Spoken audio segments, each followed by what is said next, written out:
নির্যাতিতার বাবাকে নিয়ে টানাপোড়েন আইকিছুটি হাসপাতাল চত্বরে তুমুল উত্তেজনা। কটূক্তিকে কেন্দ্র করে বিজেপি কর্মী ও অভয়া মঞ্চের সদস্যদের মধ্যে তুমুল বচসা তর্ক।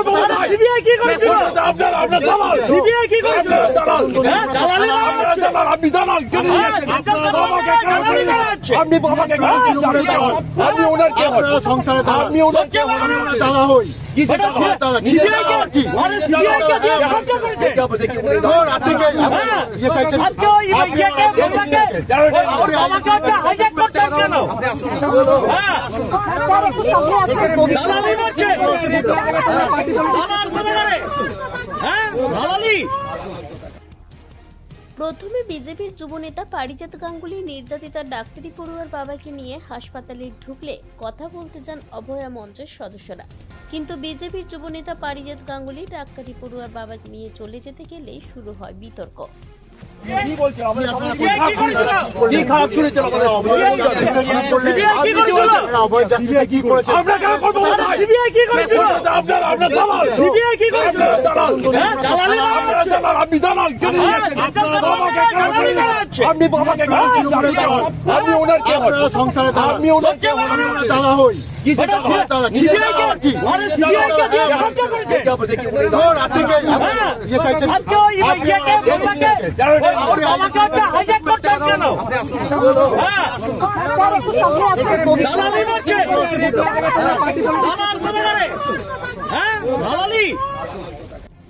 দুর্গাপুর থেকে অনুরাধা সেনগুপ্তের রিপোর্ট, খাঁটি খবর।